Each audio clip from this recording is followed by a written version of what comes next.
Supreme Master Ching Hai's lectures are not a complete meditation instruction. Please do not try alone. For free of charge guidance, please visit godsdirectcontact.org or contact any of our centers near you.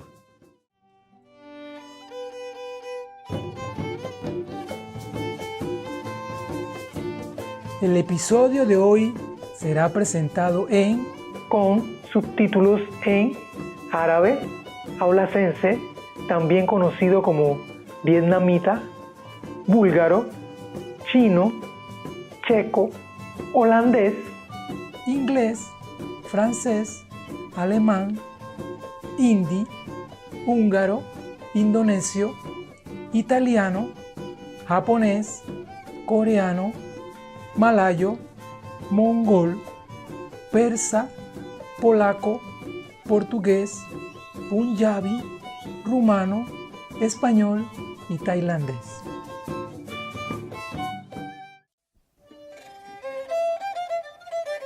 Saludos, optimistas televidentes. Mi nombre es Kivian, desde la ciudad de Panamá, en la cordial República de Panamá. Mejor conocido como el Puente del Mundo, la República de Panamá es un país ubicado en el extremo sur de América Central. Situado en un istmo, Panamá es una nación transcontinental que conecta América del Norte y América del Sur. Con un nombre que significa abundancia de peces y mariposas, las ciudades modernas de Panamá se encuentran en medio de la belleza de la naturaleza. Algunos de sus sitios históricos incluyen el Fuerte de Portobelo, que es un área protegida llena de selva y vida marina, el Fuerte de San Lorenzo y el sitio arqueológico de Panamá la Vieja.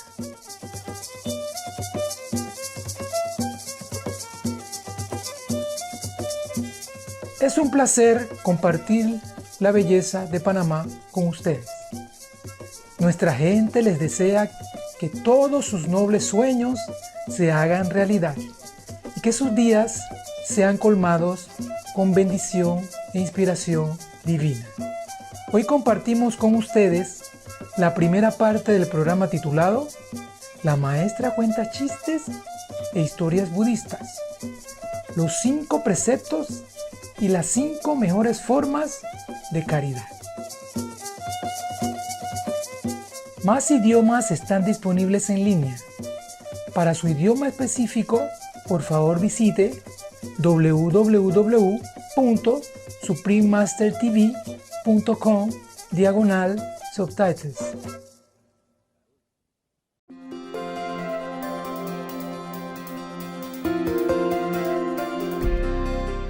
Durante más de 3 décadas, la Maestra Suprema Ching Hai ha iluminado nuestro mundo con sus enseñanzas divinas.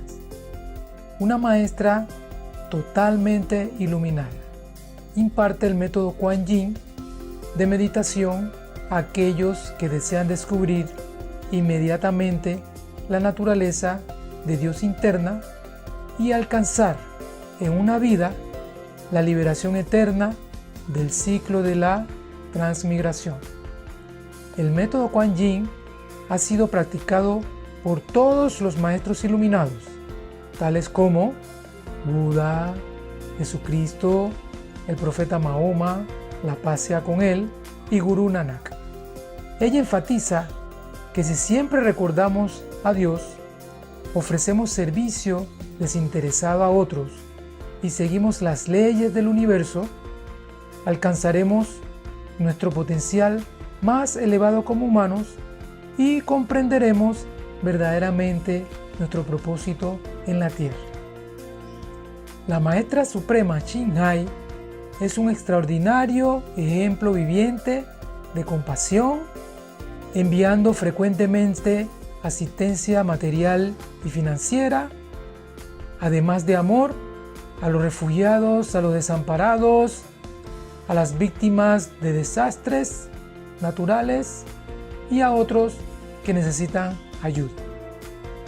En el 2006 recibió el Premio Guzzi de la Paz, considerado el Premio Nobel de la Paz de Oriente, y ha sido honrada a través de los años con otros numerosos premios y galardones por sus excepcionales obras filantrópicas y humanitarias. Una verdadera voz para nuestros preciosos amigos animales, ella promueve la pacífica y amorosa dieta a base de plantas y prevé, con el despertar de la humanidad hacia lo sagrado de todas las vidas, un tranquilo y glorioso mundo completamente vegano, donde los animales y las personas vivan en dichosa armonía. Sus iniciativas para difundir la tendencia vegana son diversas y han incluido la distribución del volante de vida alternativa, la cadena internacional de restaurantes veganos Loving Hot, Supreme Master Television, además de hablar regularmente con influyentes líderes de gobierno y medios de comunicación y participar en conferencias televisadas sobre el cambio climático, tanto si somos conscientes de ello como si no. Sus esfuerzos han tenido una enorme influencia sobre la conciencia mundial, del estilo de vida amigable con los animales y de cómo esta benévola forma de ser puede atraer paz duradera entre las naciones a la vez que salvamos nuestro planeta del cambio climático. A lo largo de los años, la Maestra Suprema Ching Hai ha viajado por todo el mundo, desde las Américas hasta África, desde Europa hasta Oceanía, y ha ofrecido cientos de discursos al público y a sus discípulos sobre una variedad de temas espirituales. Hoy somos bendecidos con la presentación de una de estas reveladoras conferencias, titulado La Maestra cuenta chistes e historias budistas, los 5 preceptos y las 5 mejores formas de caridad, parte 1 de 3, en Entre Maestros y Discípulos, dada en inglés el 30 de agosto del 2015 en Francia. The air is very dry, so some of this. Nobody sit here anymore. Cool down. Yeah. Yeah, good. Good. Thank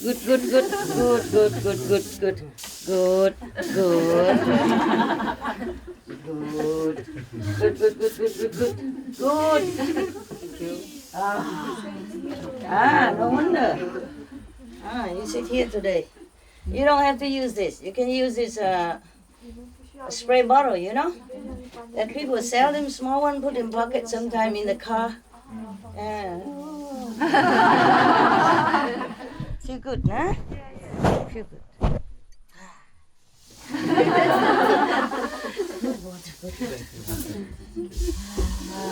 Sorry, cannot reach up.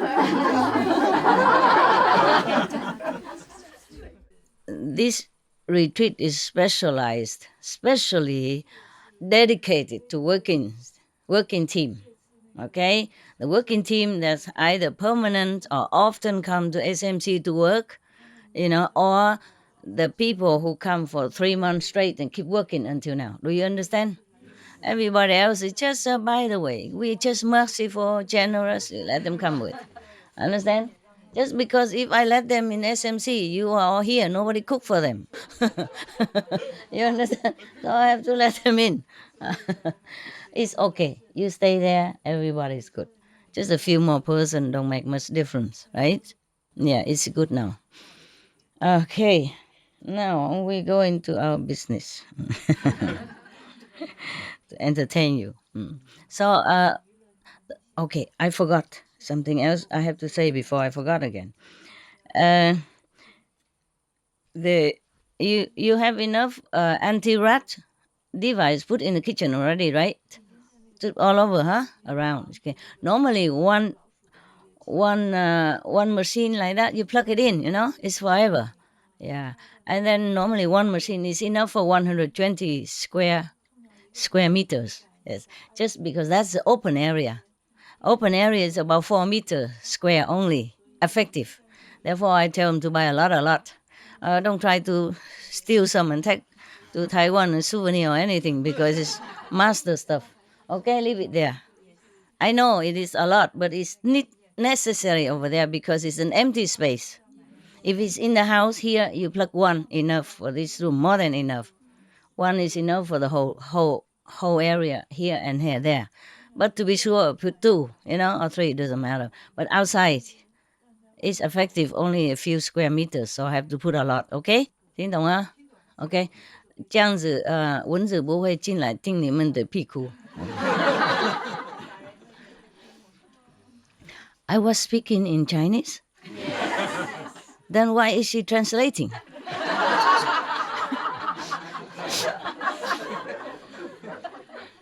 Okay, never mind. I forgot also. Sometimes I switch Chinese, English. Okay. Just plug each toilet one of that devices and turn it on insect, because you can turn it down to anti-rat or you turn it up anti-insects. Okay, that device is for many different things, for cockroaches and all that too. Yeah.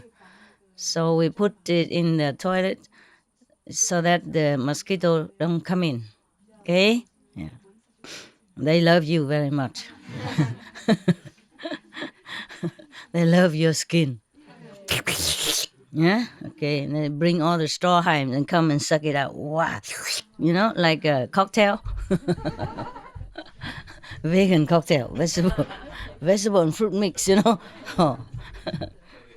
Very healthy. Incredible. And spicy also, Oh, have every ingredient just perfect.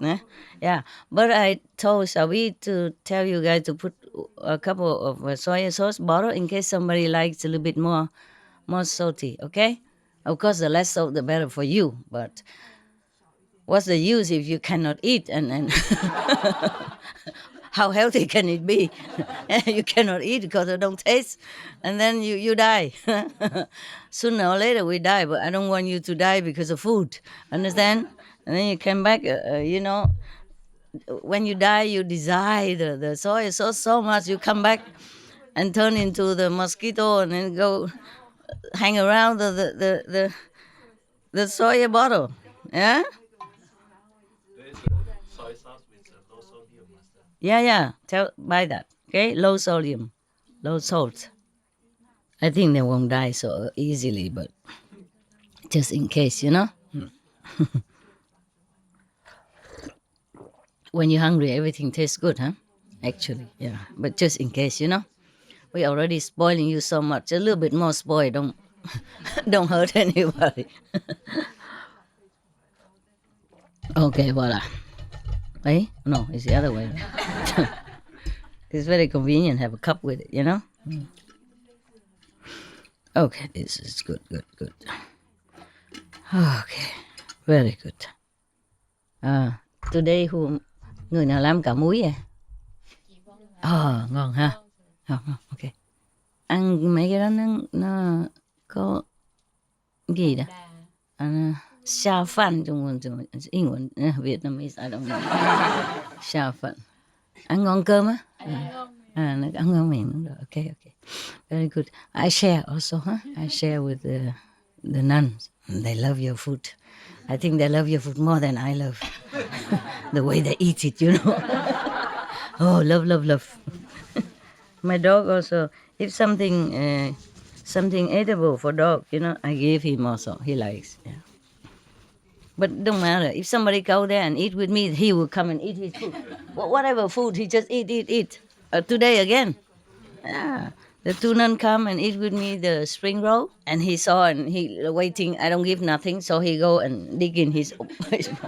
Yeah, lunch he didn't eat, and now he eat all the spaghettis and all the vegan fish. together in the spaghetti. They live a whole afternoon. He didn't care. So sometimes I say, whenever he don't eat, and we just have to invite people. Go there, eat something, and then he worry, or maybe company, more appetite. Okay, then. Is there anything else I forgot? No, I didn't. So everything, the most convenient is for women. Understand, lady first. Not because I discriminate, but because I know men is easier. You don't even need the toilet. You go recycle on the tree or grass. Mostly don't care. We women are more difficult. Yes, and also I sympathize more for women because the women suffer a lot. At home, no matter what, the women are being more restricted at home. Parents worry. And then if married, sometimes the husband no good, beating up and all that, and then etc., and have children, don't know what to do, cannot work and take care of children at the same time, and then it's the life of woman is more miserable. Yeah, men can just walk out. Woman cannot. You see, have children, and mostly women would not abandon family. Men also not. It's just easier for them to do that. If they meet another beauty, then it's easier for them. Women are not easy like that. A long time ago, I remember I read somewhere in the Buddhist Sutra. Yeah, I don't remember which one. I read too many, so I forgot. One time the Buddha was, going. My dog, I guess. If somebody go and check out if he want to come in from the back door, please. Huh? Okay. Let him in if he's there. Tell him to come in. And then the Buddha was on his way to somewhere. Then he saw two piles of bone. I think before they just maybe leave the body there to die, or one after another. So the bone pile up. One pile of bone is white and look okay, look healthy. The other pile of bone is black and look very rotten, unhealthy. That's the Buddha asked, how come this one is white and this one is black? They say, this is the blackened one, the rotten, look unhealthy, and blackened and rotten one are from women, and the white one from the men. Because women, because of monthly menstruation, losing blood, and also stressful life, bearing children, take care of the family and all that, and always have to be a perfect housekeeper. Otherwise, cannot marry or marry without, and then no happiness. And the husband will harass them and all that. Therefore, the woman's bone is easier, quicker, rotten and blackened like that. So men, same time of death, just woman's bone is all blackened. So the Buddha cried. He feel very sorry for women. Yeah. I also feel very sorry for women. Because I'm a woman, I understand what it is like. Yeah? I don't mean the men are worse or women are better. I just mean that woman is weaker, physically weaker, and has to take care more. Yeah. Suppose there are a couple who both are working outside and also have children and come home after work. Then mostly it's a woman who does more at home. Yeah, maybe the man help a little bit, bring out the trash and all that, but all the detail, cleaning up, washing up, cooking, mostly women do it. Working outside, still come home do that. You see what I mean? Yeah, most of the time. Yes. Because maybe woman is more detail, or maybe woman has been more trained to do that. I don't know. Nowadays, still mother would train the girl to wash her clothes and cooking more than train the boy. Maybe train the boy, he doesn't really learn too much at heart. He said, okay, I cook anything, spaghetti, just quick. Mostly not interested to learn. And then mostly the parents who say you have to cook good and all that, otherwise you cannot marry, or after you marry your husband will not like you, etc., etc. It's always responsibility on the shoulder of the woman, whether the family is happy or not, whether the marriage is happy or not. Always get blame the woman, no matter what she does. She might not do well, but she might try her best, but still might not do well because of capability is different.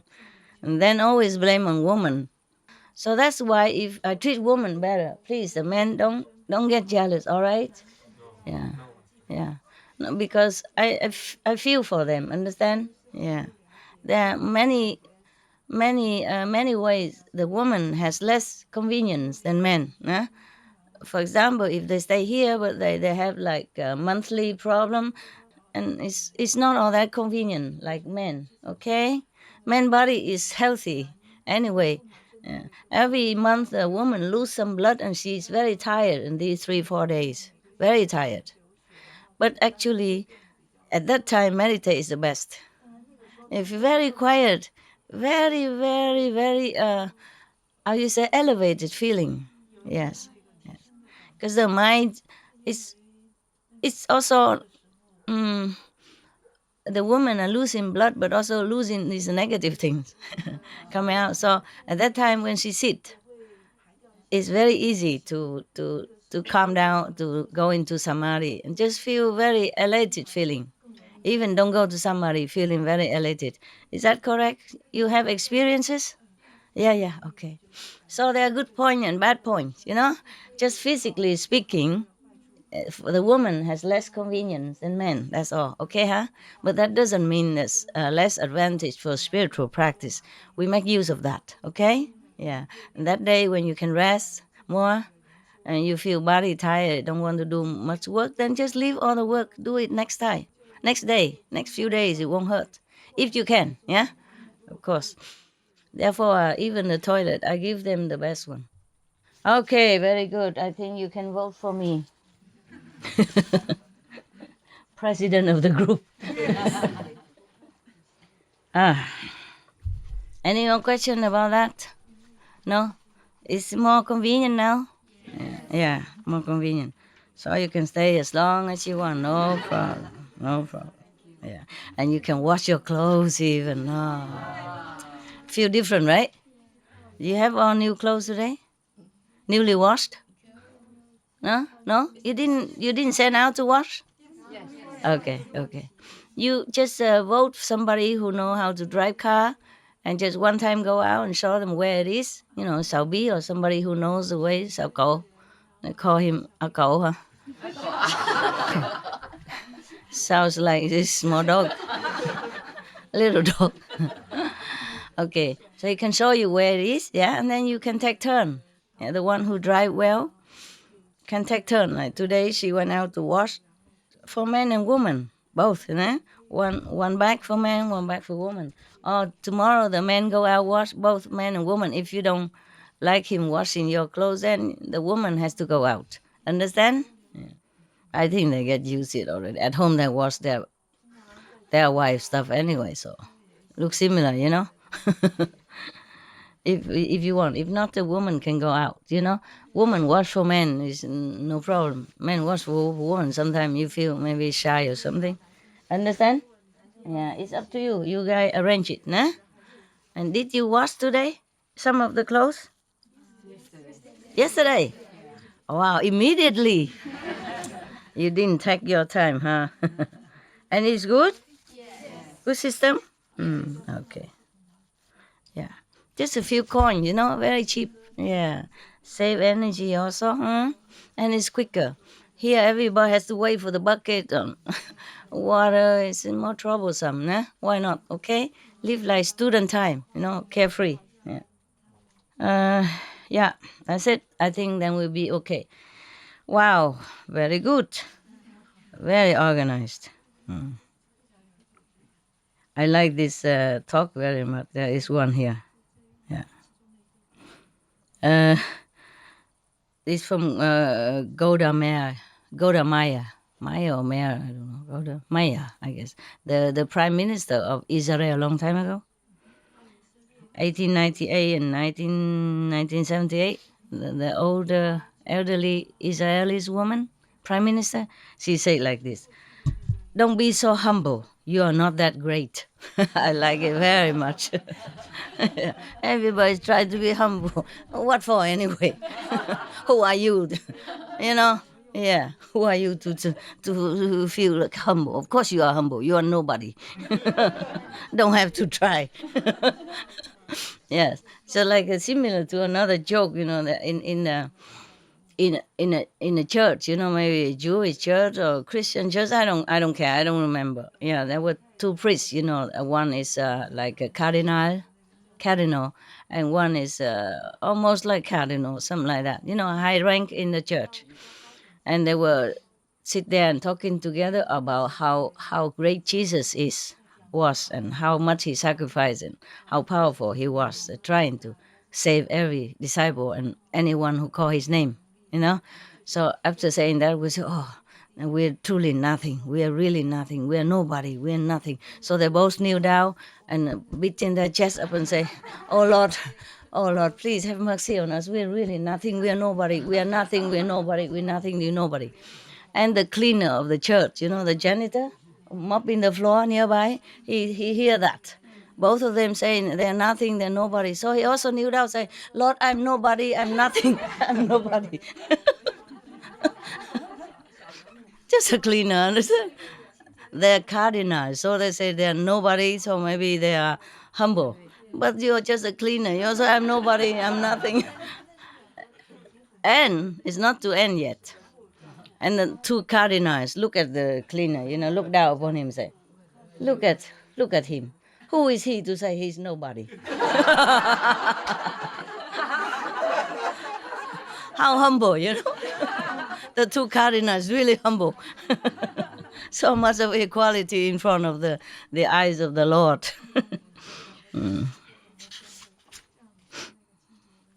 Yeah, I like this one also. Yeah. By all means, get married. Yeah. If you get a good wife, you'll be happy. If you get a bad wife, you will become a philosopher. And that is a good thing for any man, anyway. This is from Socrates.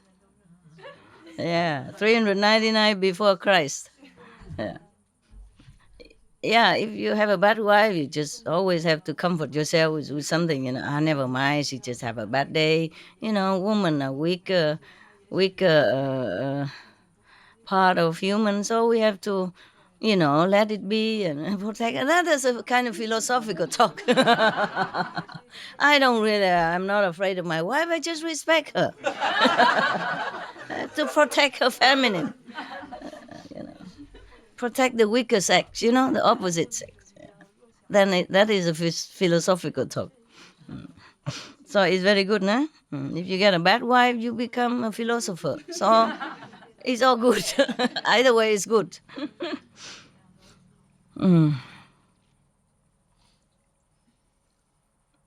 My wife and I were happy for 20 years until we met each other.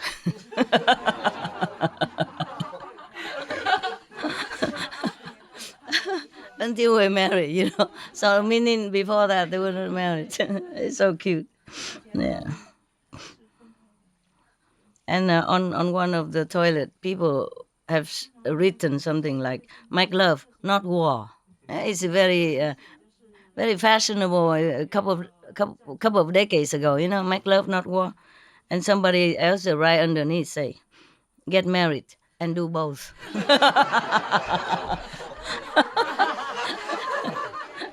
Fighting in the family, it's the same. Get married and do both.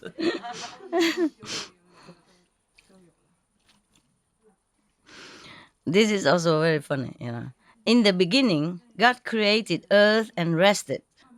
God created earth and rested. Then God created man, and rested. And then God created woman. And since then, neither God nor man has rested. My God, aren't there women haters around? They all women hate us around here. We're in the wrong world. We all in the wrong world. That's why I had to protect you. You see, I have to give everything the best for you. Men second here. because because even without giving them anything, they had everything already. Understand? After marriage, there's no freedom. Always have to ask the husband, "Can I go here? Can I go there?" You know, it's funny. Sometimes you have a good husband, then you're lucky. Hmm? Yeah, I was very lucky. But I like this one very much. Don't be so humble. You are not that great. Only the great person can be humble, you know? I mean, if you're nobody, then of course you're humble already. That's your profession, right? What's the use of trying anymore? Yeah? And somebody, one time I was in the Himalaya, you know, after meeting the Dalai Lama, I told him, I told to somebody, I talked to other people also. I said, oh, he's so great, but he's so humble. Yeah, he looks so humble, and because when he go out, he always bow to everybody around, you know. And then I say he's so humble, and the other person, the one also went there, you know, also saw the Dalai Lama with me, not with me, but you know, in the assembly. Then I say, yeah, he can afford it. He can afford it. The Dalai Lama can afford it. That's what he meant. At that time, I said, what mean can afford it? But now I know he's just sarcastic, you know, jealous or what, you know. Yeah. Better a great person look humble than look arrogant, no? Even if he's not really humble, at least he look humble. Good example for others, you know. What for that guy so sarcastic like that?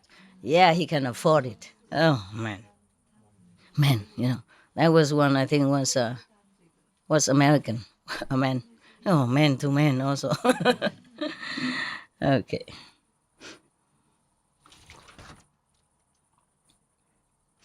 This one. Okay, that already. Okay. This one we haven't read. A little old couple. They're walking slowly into a fast food restaurant, and it's a cold night. Yeah. And then mostly people there, fast food restaurant, mostly young people, you know, so they all look admiringly at this old couple and thinking, wow, this is the couple who has been through thick and thin together, loyal all his lifetime until now. So they were happy, you know, for them, also feeling uh, loving and admiring toward them. And then after they sit down, and the old husband went to order some food. Yeah, yeah. And then after he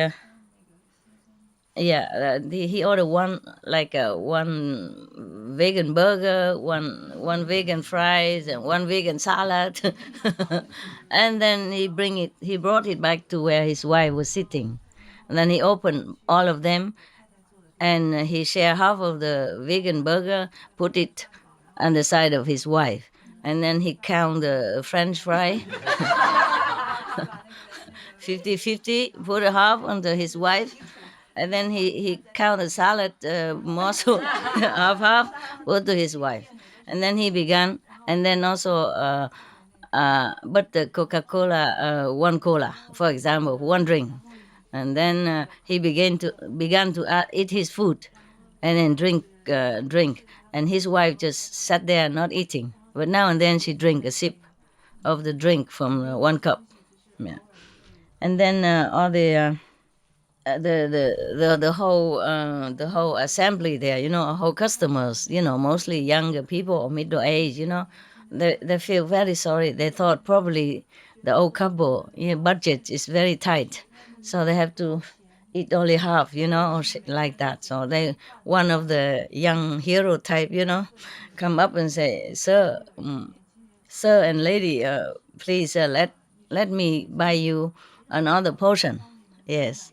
So the man said, no, we're okay. Thank you anyway. We just only that we share everything. That's all. Okay, so fine. Mm. So they okay. So everybody begin to eat, and the man keep eating his half of the portion. Yeah. So and then the wife not eat nothing. Yeah, yeah.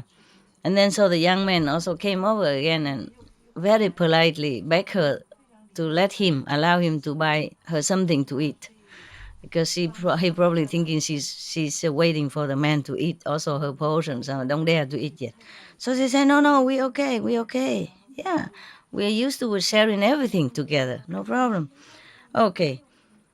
So as the lady and as the man finished his half of his meal and wiping his mouth and all that and drink his last sip and drinking some sip from the, and the lady was still sitting there, did not even touch her food. So the young man cannot bear anymore and come up and say you both share everything. Why haven't you eaten your food yet? What are you waiting for? She said, the teeth.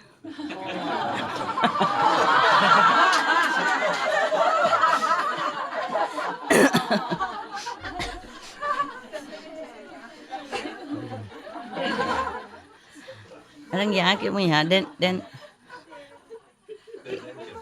The denture. Yeah, waiting for the denture. Yes. The teeth. Share also the teeth.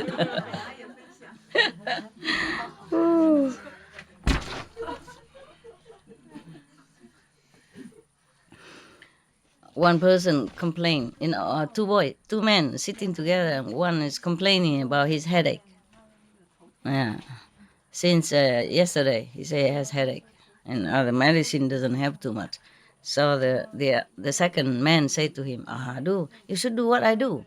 Whenever I have headache, I just put my head in her lap, and about after some time, the headache be gone. Okay, yeah. And then the next day they met each other again, and the second man asked the first man, "So did you do what I told you to do?" So the first man said, "Yes, I sure did. And the headache's gone, and your house is beautiful." He put his head on the second man's wife. You don't get it? He said he put it on his wife, but meaning that you should go home and put it on your wife lap also. But he did. He tried to misunderstand. Maybe he really misunderstood. Maybe he tried to misunderstand. By the way, if your house is beautiful. And you didn't get it, huh? You got it now? Got it, good. Okay. All this I had to read it first in case some bad joke, Sometimes if I don't have time, then I risk it, but mostly I read it first. So it's a double of my time. Okay? Same with all the stories. Many of the Buddha story I didn't read it to you because it's too much. Too terrifying. Okay, I don't want it in case the children heard it at home. Okay, it's too violent. I mean, really violent, terrible.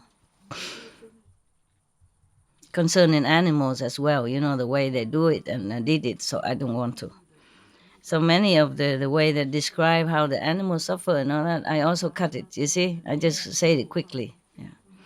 I myself couldn't bear it. Okay, yesterday I told you about the garden already. So that's it. That's just about it. Finish our joke now. I'm jobless. What else do I do now? What else you want me to do now? Shall I go home then? No? Many jokes I told you already. No. But it's still funny. Yeah? Okay. This one maybe not. Yeah, just you make excuse. You keep me here. That's all. Even if it's not funny, you try to laugh very hard. I know your tricks. Yeah, like a couple, the husband when his best friend came, and he told jokes, his wife laughed so much, so that after he finished all the joke and the eating everything, the friend asked his wife, You never heard this joke? He never told you all these jokes until now? Yeah, he did many times whenever his friends come over. Then why you are laughing so much? Yeah, to make him happy. Good wife, good wife. Yeah. Just like the Japanese joke, huh? The Japanese guy. Yeah, the guy was saying a lot of thing, and then the one who understood English laughed already, and then after the Japanese translator supposed to translate to the Japanese, and then he said, "Oh, he said a very funny story. Just please laugh." And it's typical Japanese. Everything short, just like the way they arrange the flowers. Yeah, or or the way they serve the food in restaurant. I told you already. Did you hear that story? Yeah, yeah, yeah. So funny.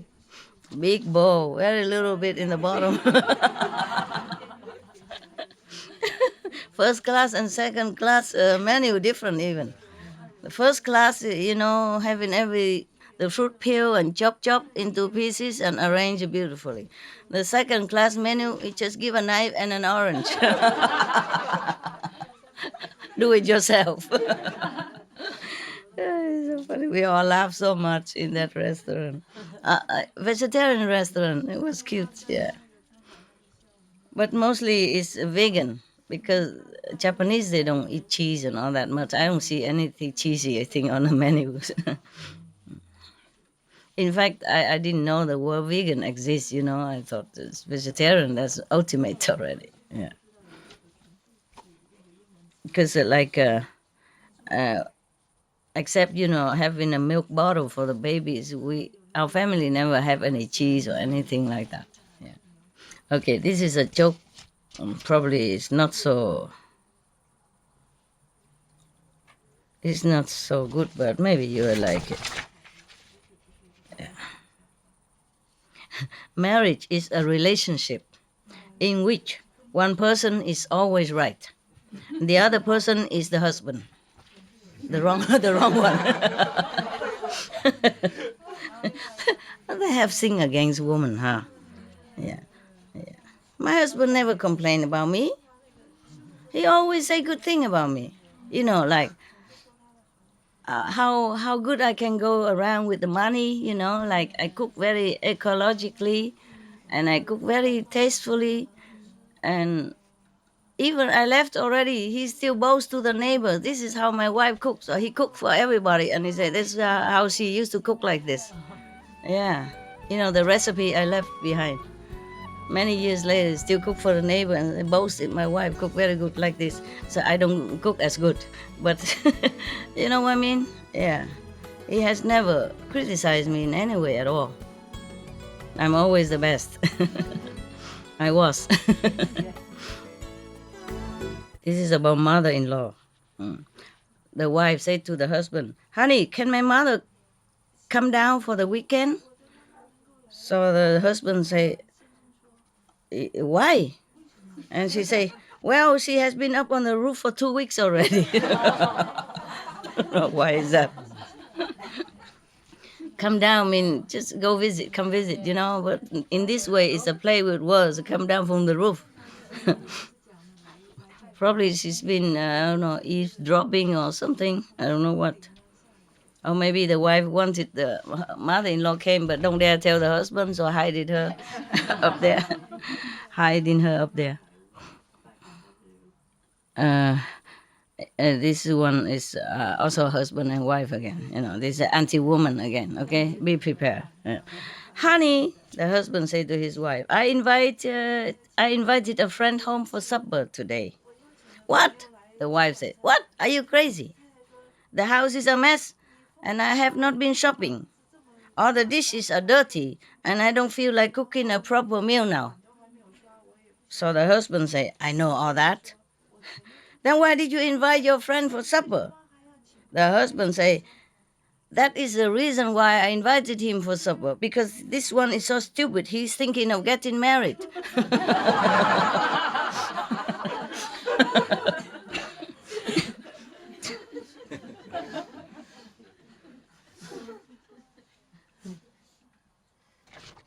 think other thing I already told you, so just in case you didn't hear.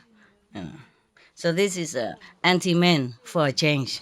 Oh, very rare. Mostly it's about women. I don't know why. The little girl asked her mother, "How did the human race appear?" So the mother said, "God made Adam and Eve, and they had children, and so was all mankind made." Always mankind. Why not womankind? Huh? 2 days later, the girl asked the father the same question. I told you this joke already, I remember, but never mind, just laugh, okay? Yeah. The father answered, "Many years ago, there were monkeys from which the human race evolved."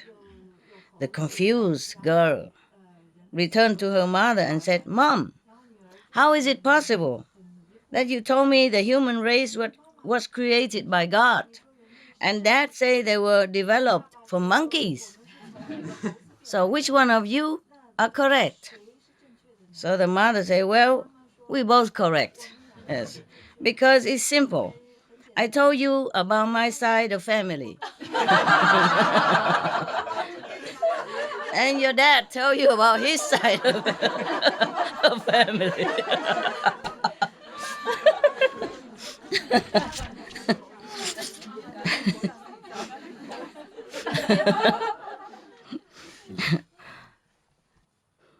This man said to his friend, "You never believe what happened last night." So the friend said, "Well, tell me, what happened?" So the first man said, "Last night the doorbell rang, and when I opened the door, there was my ex-mother-in-law on the front porch. She asked me, 'Can I stay here for a few days?' And I said to her, 'Yes, of course you can,' and shut the door."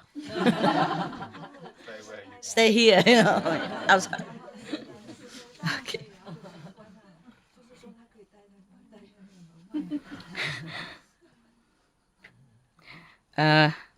Two men are talking after work. One said to the other, "I haven't spoken to my wife for 18 months. I really don't want to interrupt her non-stop. This is terrible." And the other man says, "I think I'm going to divorce my wife. She hasn't spoken to me over 2 months now." So the first man takes a long, deep breath and said, "You better think it over, man. Woman like this hard to find."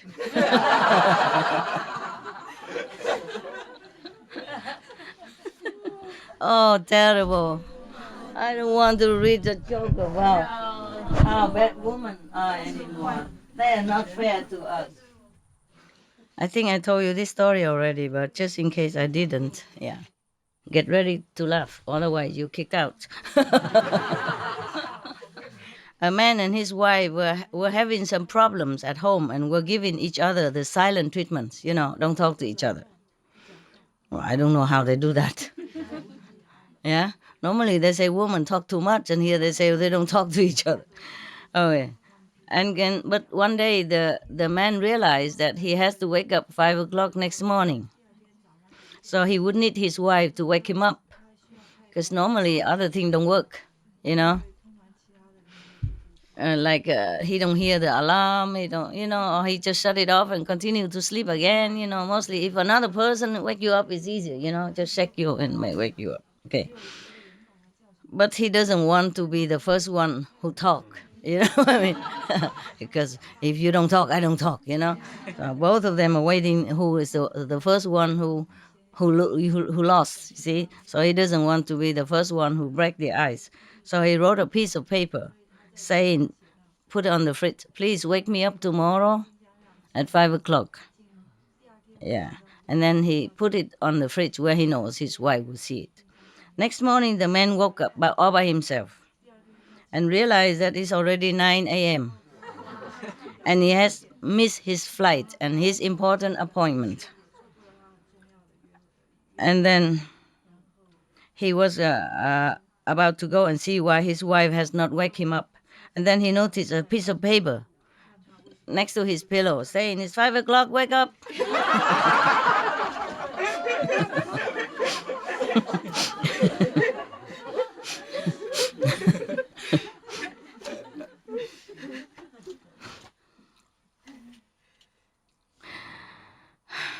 A man was telling his friend that he went home yesterday to find his wife had left, and she wrote a note on the fridge for him.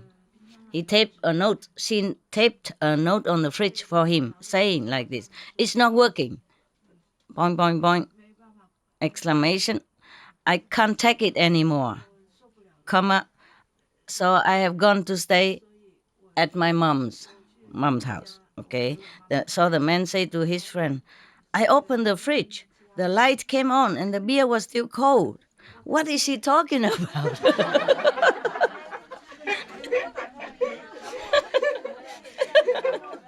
You don't get it. You Chinese? You don't understand? Understand or not? If not, you have to go behind there and listen to the translation. He thinks she's talking about the fridge. It's not working. I can't stand no more. I go. I said, "But the beer is still cold. The fridge is still working. What is she talking about?" Yeah, lucky, huh? Men are lucky. They don't capish anything. Ignorance is bliss.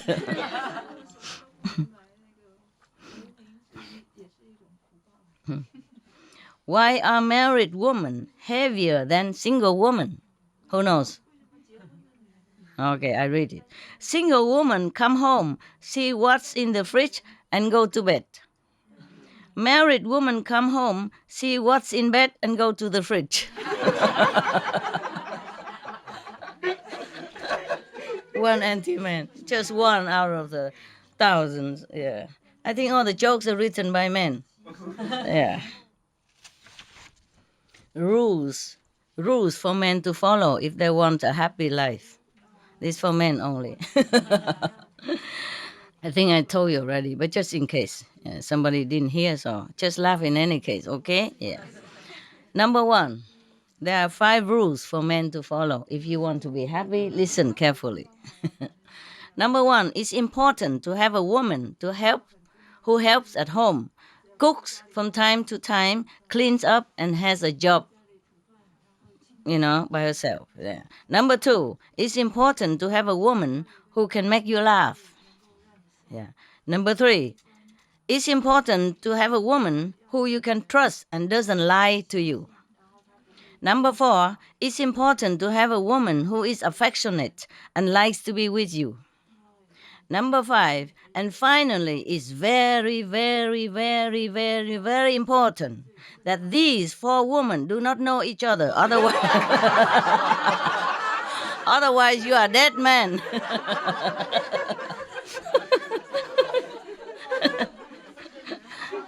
Otherwise you're dead.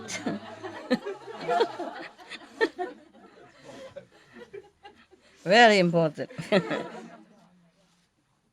Okay, this one is good. It's about old lady and a driving license. Yeah. A man was working in his yard, and he was so startled because a car came crashing through the hedge and stopped right in front of his front door.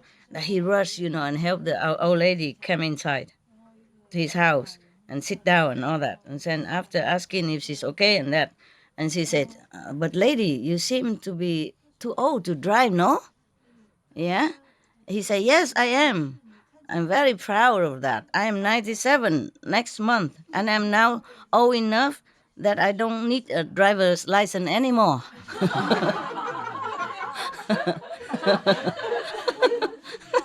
Okay? But the man was puzzled, "But why do you say it like that? Everybody needs a driver license." And he said, "No. Last time I went to general checkup with my doctor, and he asked if I have a driver's license. I said yes, and then I handed it to him to check, and then he used a scissor and cut it off into pieces and throw it in the garbage can. And then he said to me, 'You won't need this anymore.' So I thanked him and I left." Too old. The doctor worried. But she was thinking, okay, if the doctor says so, he drive without license. Understand now? Yeah. a man walking in the desert for a long time, has no more water left, and very, very desperate, almost dying of thirst already. So he saw something in the long distance. He was hoping for something, for water. So he kept staggering and over there. And then when he went there, he saw a booth, small booth selling Thai. You know, man Thai. Yeah. And he asked him, "Do you have any water?" Yeah. So the seller of the Thai said, "Sorry, no, but I have Thai. Only $5 each." So the man said, "I should kill you. I need water. What the heck I want to do with your Thai? But I have to save my energy. So to find the water, can you show me where to find the water?" So the Thai seller say, "Okay, you walk straight ahead, turn right, turn left, etc. And then there you will find a restaurant. There, of course, they have water, ice cold water. You can drink as much as you want. Yeah, even though you threaten my life, but I show you I'm bigger than that. Noble." So, okay, the desperate man stagger away over the hill and go to find the restaurant.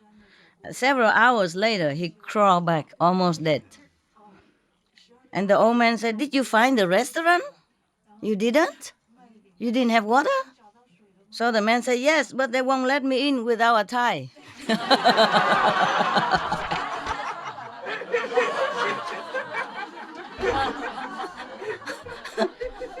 Those black tie dinner, black tie restaurant. Just be careful what you say. That.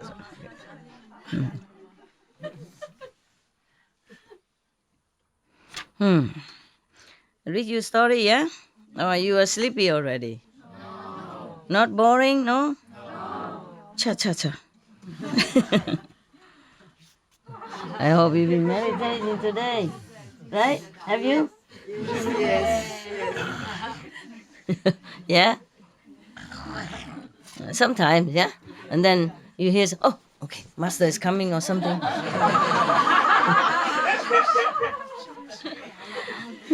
It's good, it's good. You did your best, I know. Because you have to sit all day, so no matter if you sleep, you still have a chance to wake up and meditate, right? But at home, sometimes only 2.5 hours, too short. Too short to even sleep. So it is like that. Not like that you have to be awake or 24 hours, which you cannot. But at least, you have a lot of time. So even if sometimes you sleep a little, but you wake up and you sleep and you wake up. Understand? Yeah. Especially you wake up when it's a meal time anyway. Breakfast, dinner, yeah, snacks time. Yeah. And after I left this hall, you wake up again. Go out, look for food.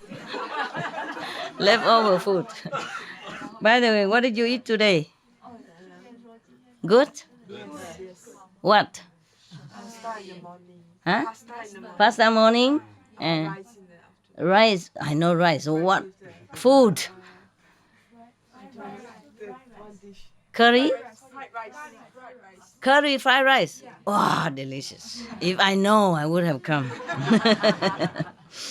Okay, but today they also cook me good Vietnamese food. It's okay. Tomorrow, I eat the common food again. Okay, common kitchen. Yeah. Yeah. Okay. Okay. Never mind. I will tell the monk to bring some. Okay. You don't have to do anything. Oh, in the morning you do it and tell them to bring. Okay. And if dinner, if you want to just put in a lunch box. Simple. Okay. Yeah. And if there's soup, then you put in a cup or something. That's it. Okay. No big trays. Okay, huh? Yeah. So one day you cook, one day I eat with the kitchen. Okay. Yeah, okay. Because the monks also like Vietnamese food very much. Today, we enjoy it together. Yeah. And that's also because we eat together. The dog also get hungry and go. And when it eat his spaghettis and fish, vegan fish. Yeah, he eat like he been so hungry. All day he don't care. I ask him eat and he don't eat. And when somebody else come eat with me, I don't need to ask him. He go and ask himself. Eat, eat, eat. Not only the food, Maybe company. The same yesterday, no, the day before. You came and you eat with the two Vietnamese boy, and he went and eat his food. You saw that? Same all the time. Same all the time. So whenever he doesn't eat, I probably have to invite people to come. Eat something. Yes. He comes, say hello to everybody, and then when he eats his food. Read your story, yeah? Or you are sleepy already? Not boring, no? Cha cha cha.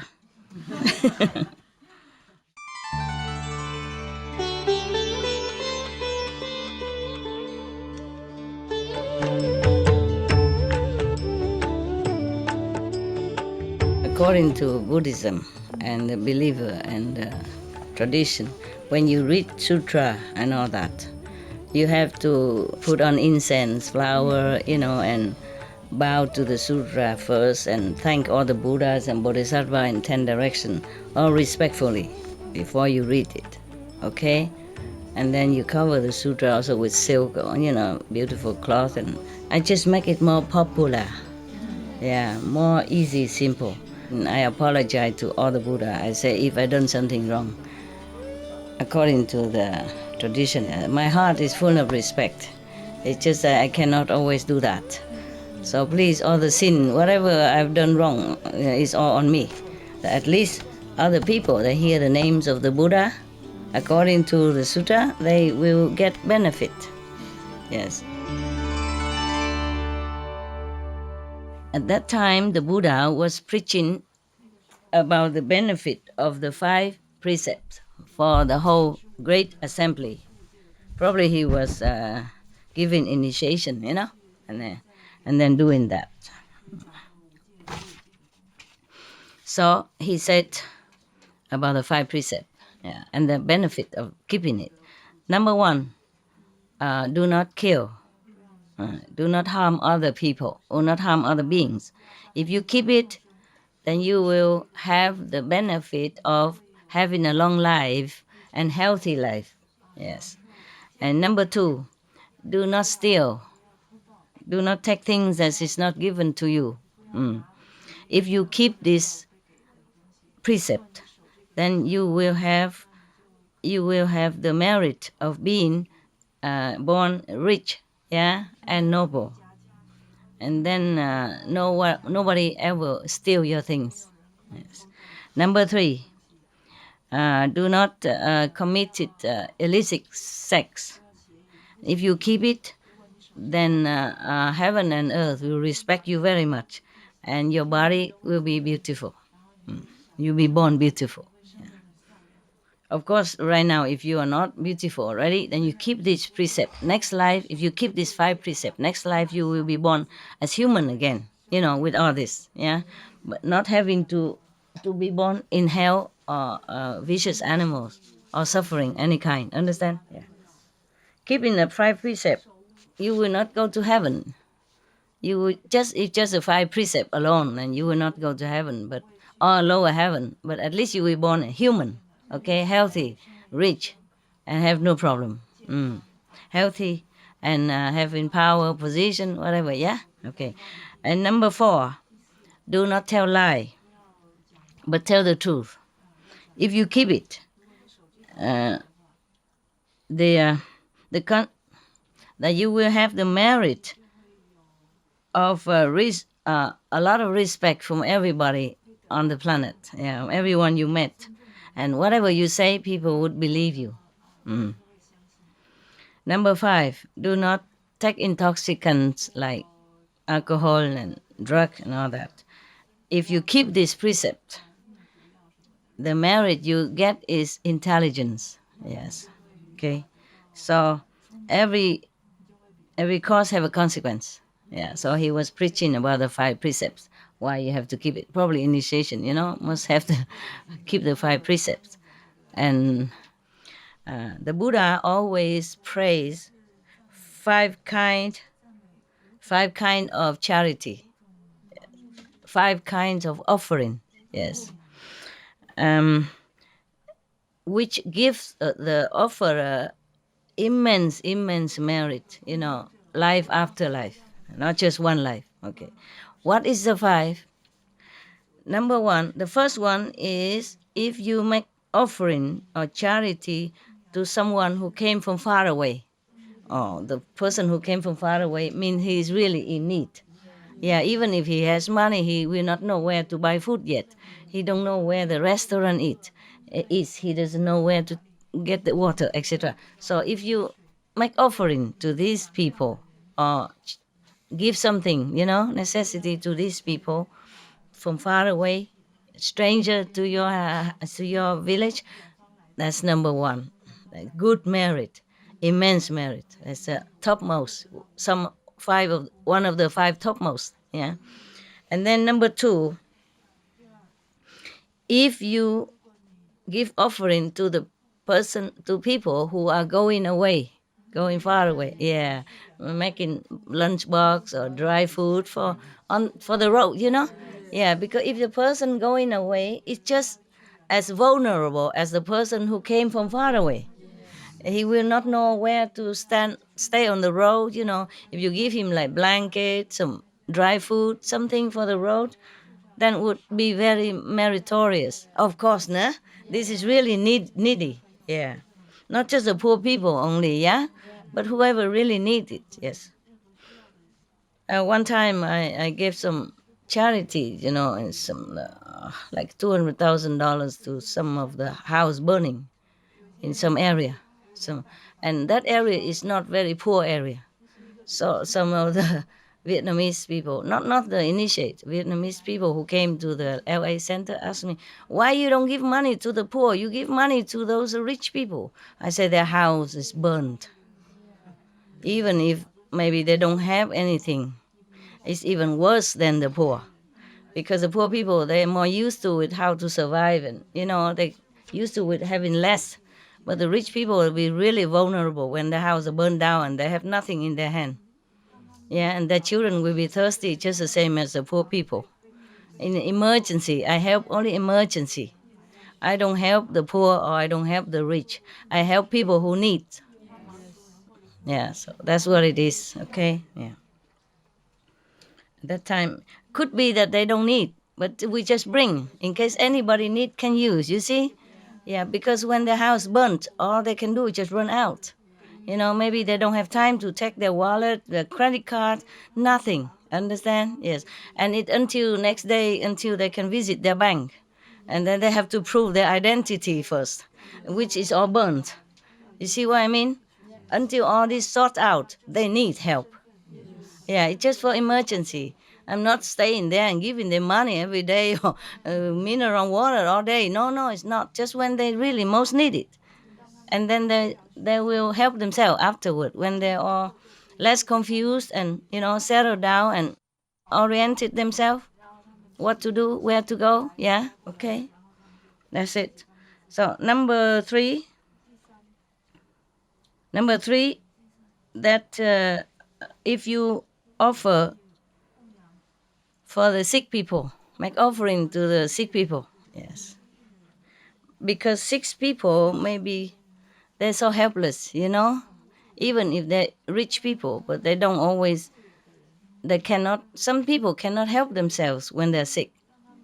And suddenly they have a stroke and then they just lay there, they couldn't walk, they couldn't do anything.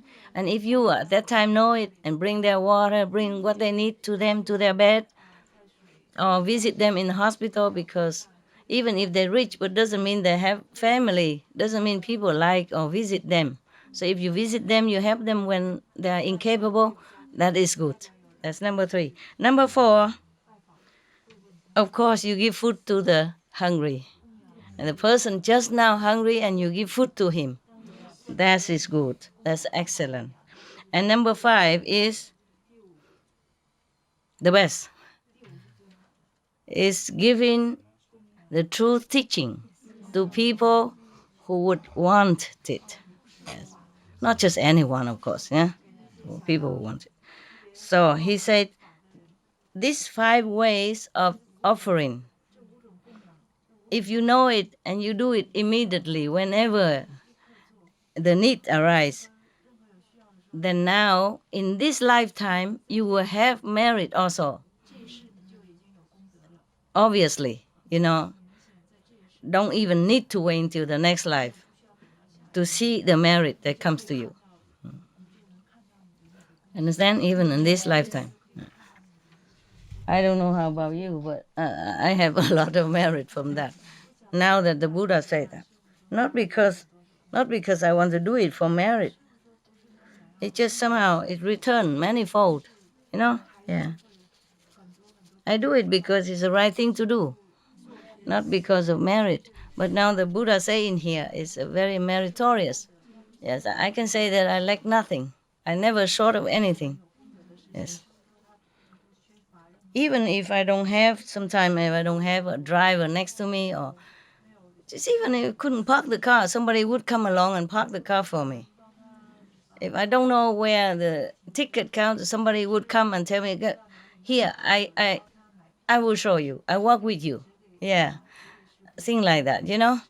And even if I give charity ever since I was a kid already, whatever I can, you know, and all the way until I grow up until now, not just now because I know the Buddha teaching or because of this and that, and therefore, even as a kid, I give charity to the beggar who walk past my house, and when I grow up, even during marriage, I give all the time, whatever money I have, to the orphanage, to the poor people in Africa, you know, even not much, but I always give, always. So I remember, it's truly, as the Buddha said, that even in this lifetime, wherever I go, always people help me, you know, even I don't ask. Yeah, even people, like when I was working in France, in Paris, and the holiday time, you have to go on holiday in France. Obligation. Yeah, the boss have to close a company if he has to, so that all the employee has to go on August holiday. I went on holiday, you know, but I had little money, not much. I was working. I never had debt. I always work and have some money, but not like I was rich or anything, you know. Yeah.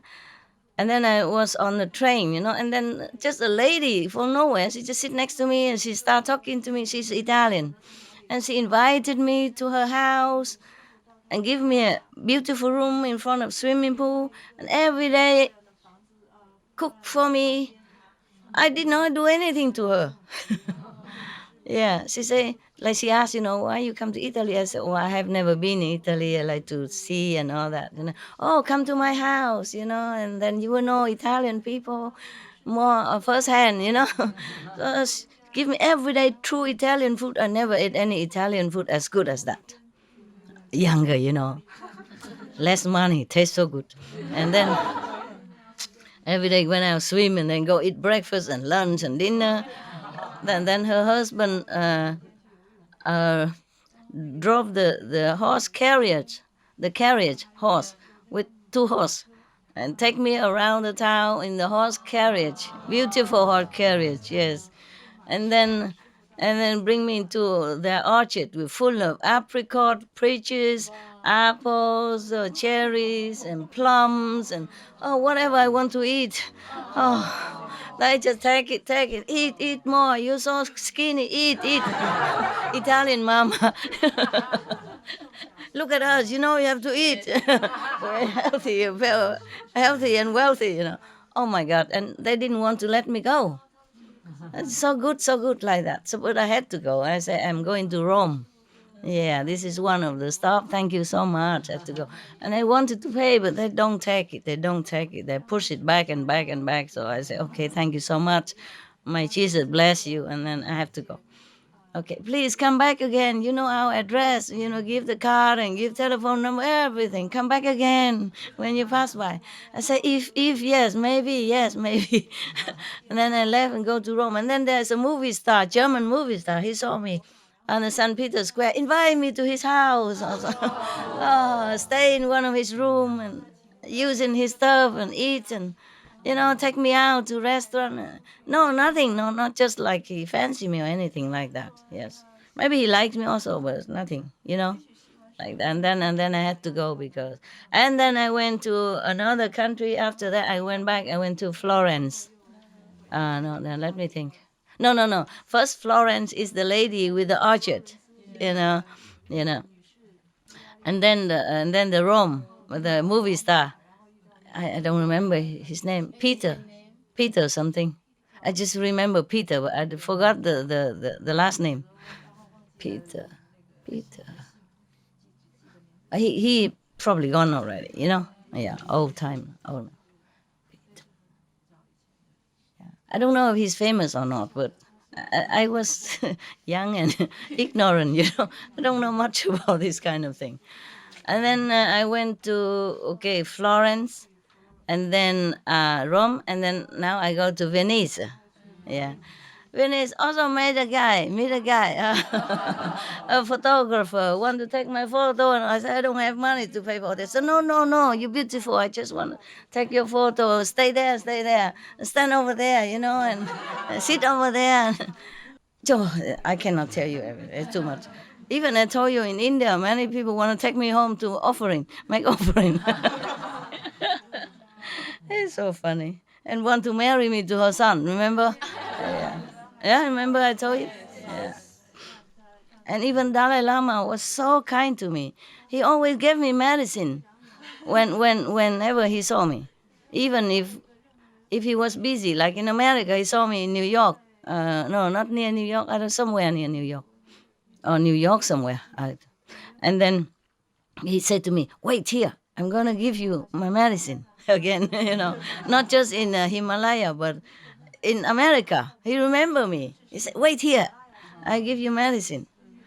This medicine you don't think is just cheap or like vitamin or anything you can buy at the counter. No, this is homemade Tibetan traditional medicine, and very expensive because it's comprised of not only herbals but also many of the precious stone substance powder, lapis lazulis, and I don't know, I can't remember, but the long list of precious gold and substance like that combined together. And even his brother, the brother of the Dalai Lama, must buy if he wanted, and he gave me for free. Yeah, not just in Himalaya only, in New York. And I give him nothing much. The first time I met him, I gave him only, I I braided myself, some. I didn't have much money. Yeah, I just took some of the pine branches. Yeah, and I bought some of the lychee, and I put the pine as a background, pine leaves at the background, and put lychee in the middle. I bind it up with a ribbon, a cheap ribbon, Indian color ribbon. Then I offered to him. That's all I had to give to him. A second time I had beets at that time. I offered to him only. That's it. It's not because of that he gave me medicine. No, he received me in his palace and asked me where I came from, and I say I from Vietnam. He sat me next to him, on the sofa in front of him, and he held my hand. He said, "We are both refugees. You know that." He's very kindly father, like a beautiful person. Yeah, beautiful. He didn't have to receive me. I'm just one of the thousands or hundreds of thousands who stand in front of the gate. Yes. Yeah, he's so kind like that. And I done nothing to him. He didn't even know me then. I was nothing. I'm really nobody, nothing. God knows.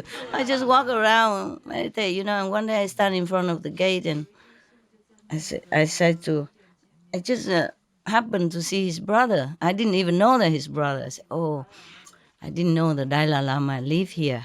Wow, how ignorant I has been all this time. I wonder any fortunate person could ever see him. I heard of him all the time. I never had the fortune to see him. Do you know when he come out to preach for the public so I can come and have a look?" He said, "Never mind, you stay here. I go and ask him to see you right now." I said, "Can you?" I said, "Yeah, I'm his brother. I can." Just like that. Yeah. And I did nothing to them at that time, just a poor mendicant, just wearing simple sadhu robe. Yeah, look poor, nothing rich, nothing. So he came and sit me next to him, and He holds my hand and said, "We're both refugees," because I came from Vietnam. Oh, it was so beautiful. Yeah, and then even in New York, he remembered me. "You stay here. I give you medicine." Yeah. He saw my face have some, like, maybe some mosquito or something, but he said, "Oh, your skin is no good. I'm gonna give you medicine to get it better. Take it, take it." And then he gave me the medicine, and he given me book also, and him by himself. The book that he wrote, or he spoke and people wrote it down. He gave it to me.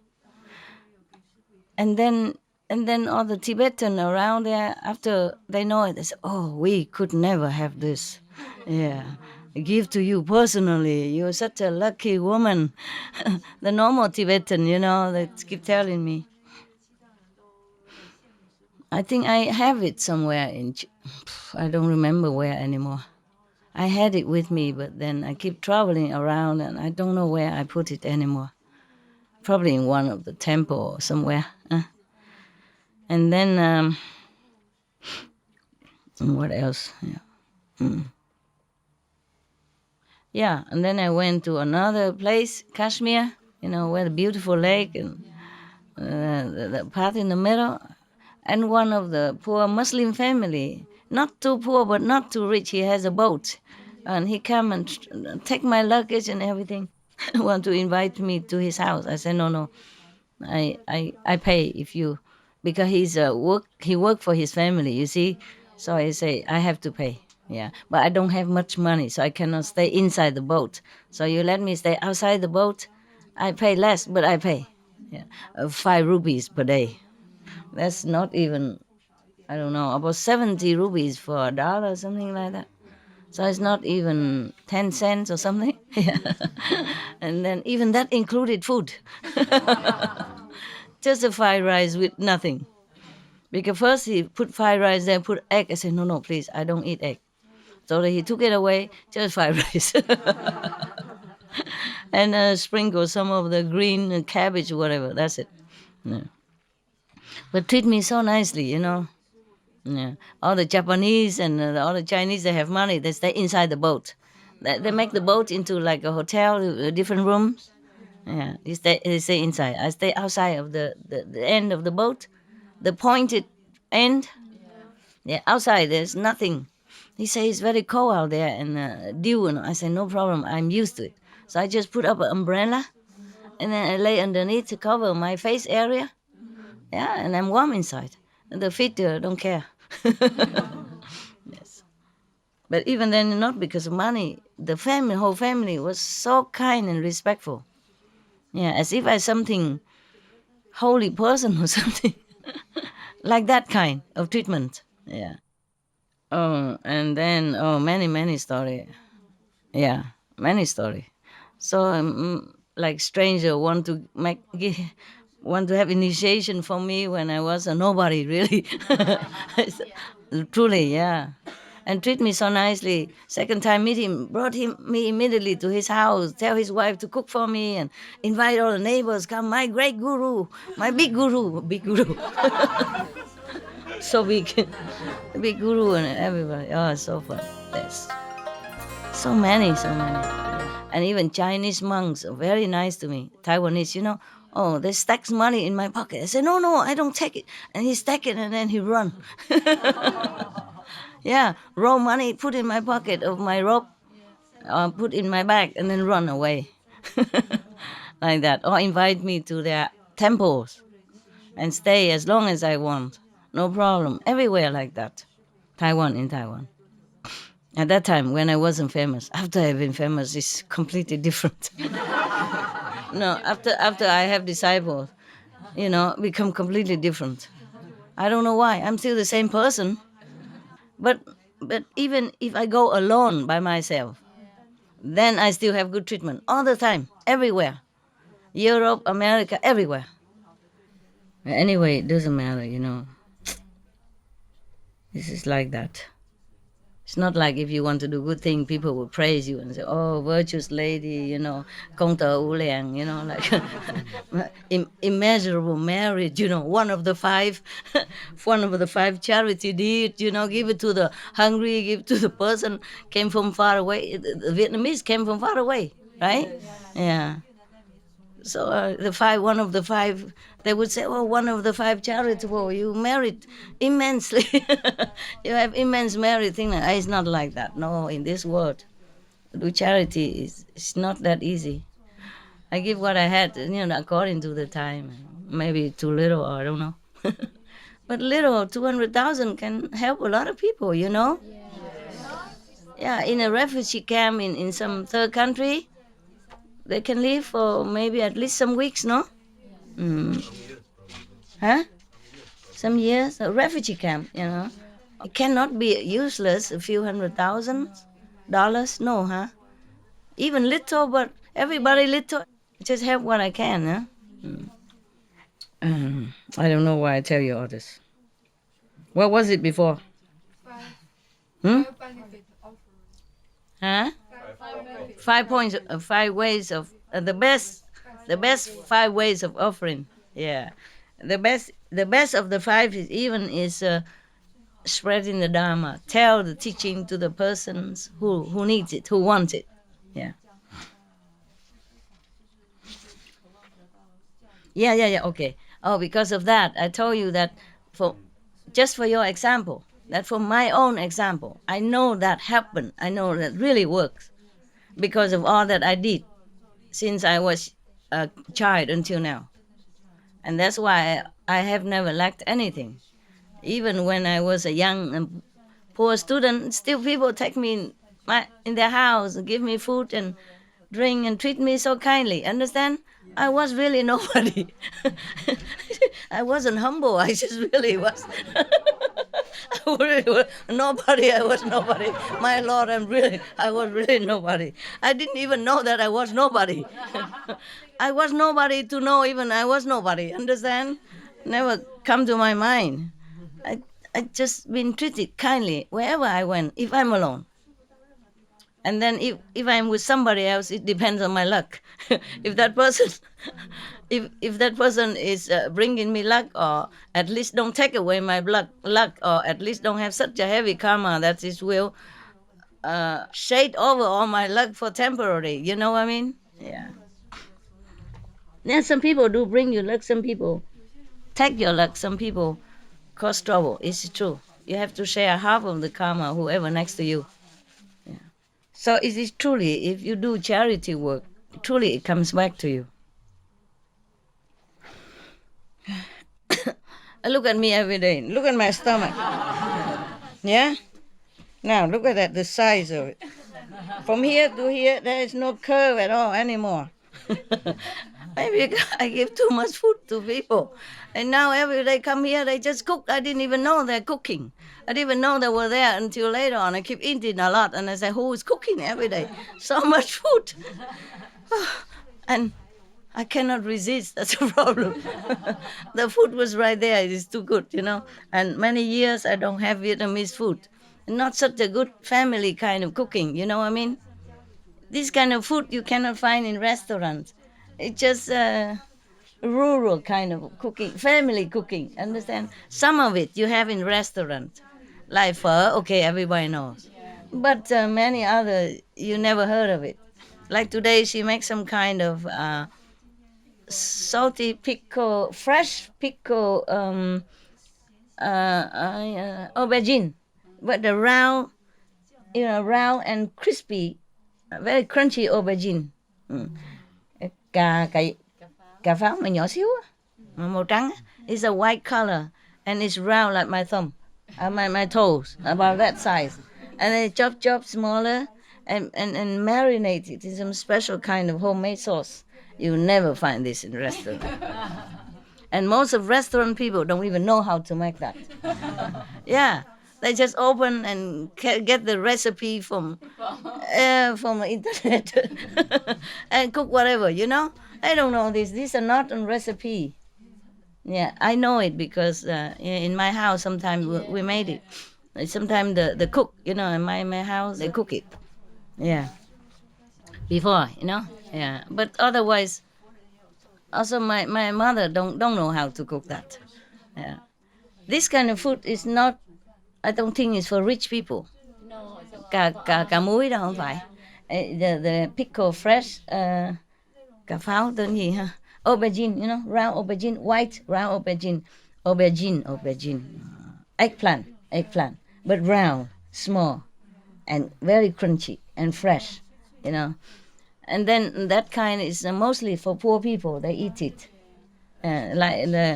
You don't. If you buy it nowadays, don't taste nothing, just sour and soft, not crunchy even. Not the way we made it at home. Yeah, the way you made is the way I liked it.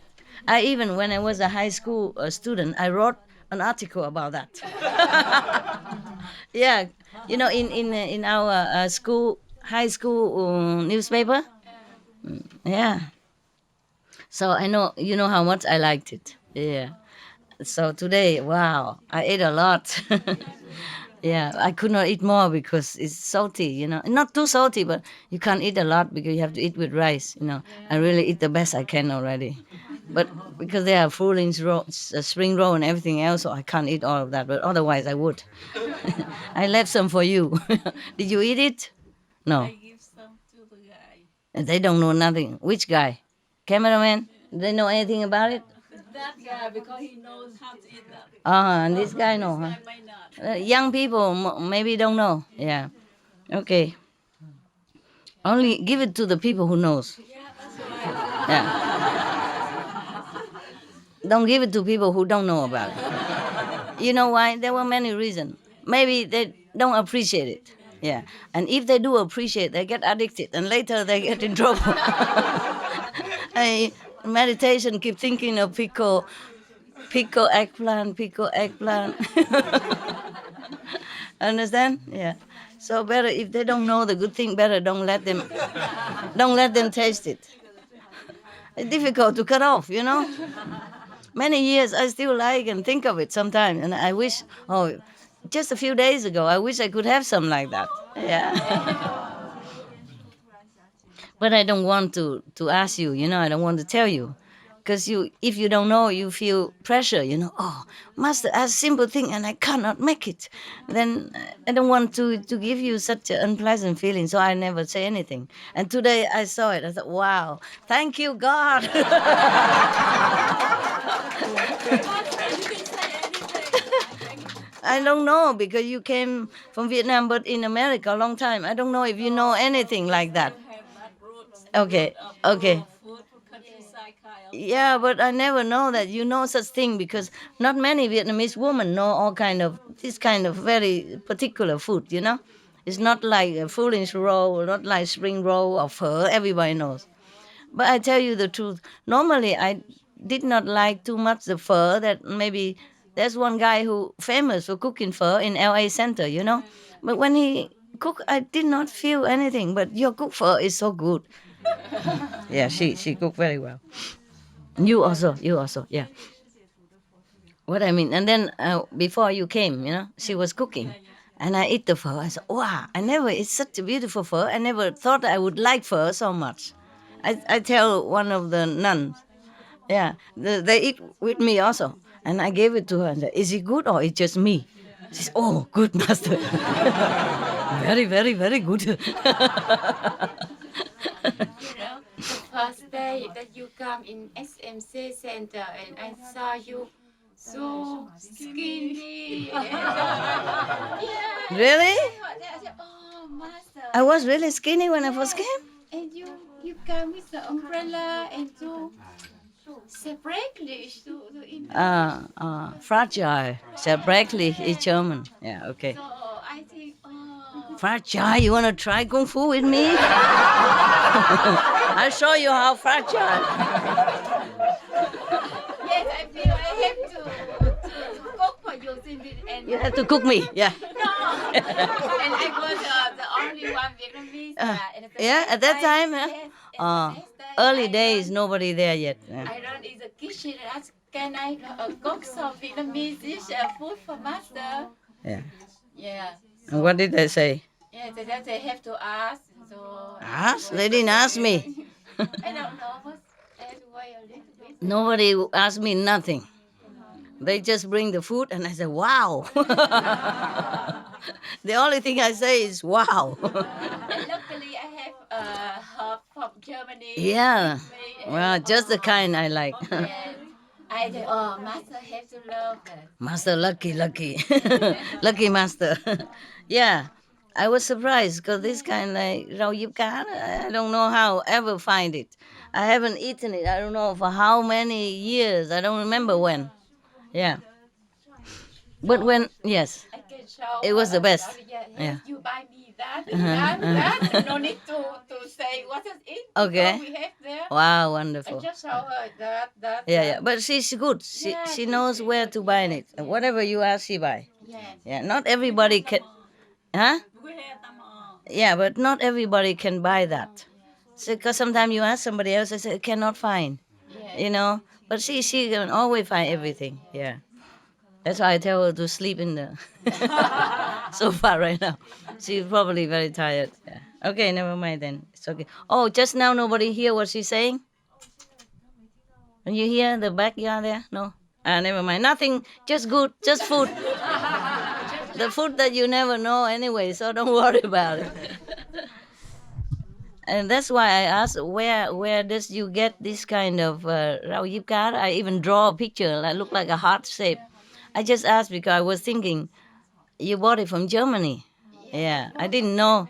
I didn't know they have it there. Brought from Yeah, Germany okay. In the Yeah. beginning. Yeah, understand, And we understand. Don't have any Yeah. more that I asked. her Yeah, to I didn't buy. know. I never know they could buy it here. So I was really happy. I stay here forever. Yeah. I work for food, ma'am. Every day I come to work for food, work for food. Rồi Hả? rồi dịp cá trống được cái đây. Trồng mà đâu có đâu trồng. Phải có có rễ, có cây mà. Dễ trồng em xuống. Ờ. Cắm xuống. Uh-huh. Nhưng mà phải có người ở đây hoài, phải tưới nước nó mới sống nổi cho vào. Thì ra mình trồng ở đây được. Dạ. Con ở đây là có trồng. Trồng thử đi. Kiếm chỗ nào mà cao cao trồng. Rồi. Ok, Cắm nó ra ok. rễ xong con trồng. Cống rồi cái đẩy nó lại, đừng chỉ cho chó nó vô nữa. Tưới. Yeah. Recycle water. Ok ha. Trồng cái gần mấy cái mà Trồng chỗ nước á, giúp cá nó thích nước. biết, nhưng mà phải có nắng nữa không, cần không? Cũng không cần vậy đó mà. Không cần nắng lắm, chỗ mát Ok, mát. rồi trồng mấy cái chỗ mà nó có vòi đó. Dạ, dạ. Trồng ở bên trong á, rồi con kéo cái lưới lại đó. Dạ, con che lưới lại. Che lưới lại là ok rồi. Ok. Dạ. When I was in Japan, I had a wood cabin in Japan. Now they use it for meditation. Anyway, I have no room. If I go there, I don't have any room. Anywhere I go now, I have no room to stay. It's the same, you know. Yeah. And when I was there, even such a cold country, our cabin, my cabin log cabin is inside a forest. Inside wood, beautiful pine, tall tree. Tall pine tree and the stream next to my house. Beautiful, really next to my yard. You can stand in the yard and look at the stream or go down there and splash your water. Oh, beautiful water. It's from the snow, from the mountain that come down. Very, very clean. Organic for sure, yeah. And on the road in the forest, sometimes I walk from my house to inside the forest. Both sides, I saw many of this. Rau diếp cá. Tiếng Việt Nam, tiếng Anh kêu bằng gì? Không biết. Ok, rau diếp cá. Hả? Fishman. Fishman. Fishmint. Fishmint. Yeah. That it sound like Vietnamese. Oh, I saw on both sides of the road. I was so happy. Look like they just appear from nowhere, When I first came, I didn't see it. When I first came to buy the house, I didn't see it. But when I came back several times, I noticed that both sides of the road, full of them, they grow like wheat. Oh, you know what I did, right? Yeah. Surprise. And when I was in Panama, in Costa Rica, they also have some inside our land. Yes, I think they planted. Yeah, a small area. But in Panama, I was walking on a hill. Just a hill, grassy hill, and I was laid down, and then I smelled something. And I look around. Oh, because somebody just cut the grass, trim the grass, and then I lay down. I smell that. Cái rau ngò gai đó. Ngò gai kêu bằng gì? Culantro? Maybe something. Ngò gai á, biết không? Ăn phở không có đó không được nha. Okay. Okay. And I was sniffing. And then right next to me, they're growing, all over like grass there. They're wheat. But I don't stay there forever. Pitiful. I should come there and cook for every day. Yeah, surprise, they're just right there. So I took some home, of course. Nah? Yeah. I don't know if they still have this fish mint in Japan near my house or not. For a long time, I have not been there. Because when I was young, we planted some, I don't remember who planted, outside in our yard, in the front yard. And my grandmother loves it very much. So I often eat with my grandmother. And we also share this kind. So I never forget, you see? Yeah, all this kind. Most of the food that I know from grandmother. And she cook country woman type. And so it's full of herbs like that, from garden. Therefore, you don't forget this. When you're kid, you're lonely, Yeah, parent always never home, and always with grandma, and she cook deliciously. Yeah. You too? Say with grandma? Yeah. Oh, wow. Is this? We have herb in the yard. Yeah. And just You pick and then you eat right away. Yeah, that's good. Okay, enough. Everybody drooling. Stomach, I hear it. The translation is loud, but the stomach go guru, guru, guru. I'm sorry, guys. I'm really sorry. Yeah. Okay, so we go back to Buddha. My God. I'm sorry, the Lord. I'm sorry, we the ignoramus. Just eat, and we forget you. Okay. So even I went in such a remote area like the mountain in Japan, I have fish mint. Of course, peppermint and all that is easy to find in Japan, but they don't sell fish mint in Japan. I have it in my road, on my road, outside my yard, outside my house. Understand? Full, a lot. Yeah, it's so funny. Yes. And somewhere else I saw cái rau lá lốt gì đó để mình để cuốn cuốn chả đó. Okay. I also found it somewhere, I don't remember where, not in my house, of course, somewhere in remote area where I don't even expect. It's in Panama, on just a hill anywhere like that. They grow around me, but I don't see it somewhere. I always see around me only where I was laying, and then they're around me. And somehow they cut the grass. They cut all the grass very low, but all this herb like not touch, just a few leaves are cut only. So therefore, I have been able to bring home. Ah, I thought they grow everywhere, but it's not. Later, I went all over another hill, similar or near or farther into the same hill. I don't find.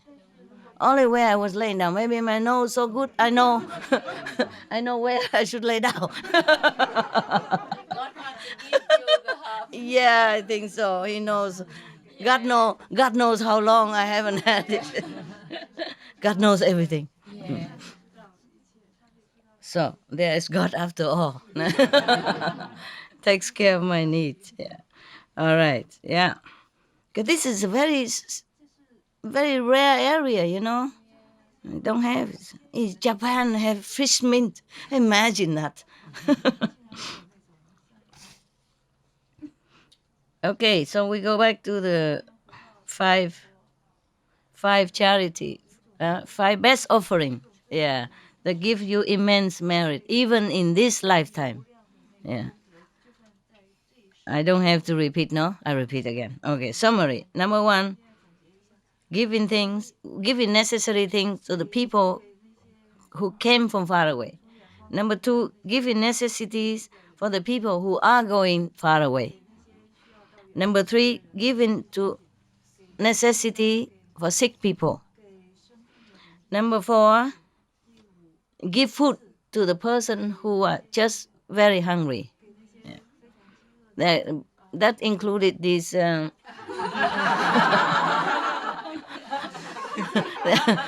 these amounts, hungry saints sitting around here. So the kitchen team, you're doing merit, công thử liền. Immense merit. Are you bored yet? You tired? You restless? Now, because we talk a lot of food, I'm worried about food. I talk a lot about food. I worry your stomach will make in trouble, you know? And instead of hearing me, you just hear the inner sound. Inner sound. Okay, huh? Yeah. Mama, go now. Okay. Thank you anyway for listening. You've been good kid. Even though you're tired and sleepy, but you try so hard. And when I ask you, should I stop or not, you're so polite. No, master, no. Please, continue.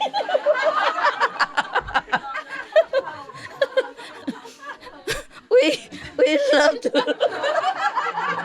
We very listen. We very attentive. Oh, sorry. Okay, huh? Yeah, I know you're good. You've been good. You meditate well. You're happy. Thank you to you. See you soon. Ciao. Ciao. It's quite late, you know. After midnight already. Midnight. So go have your snacks and then sleep. Okay. Love you.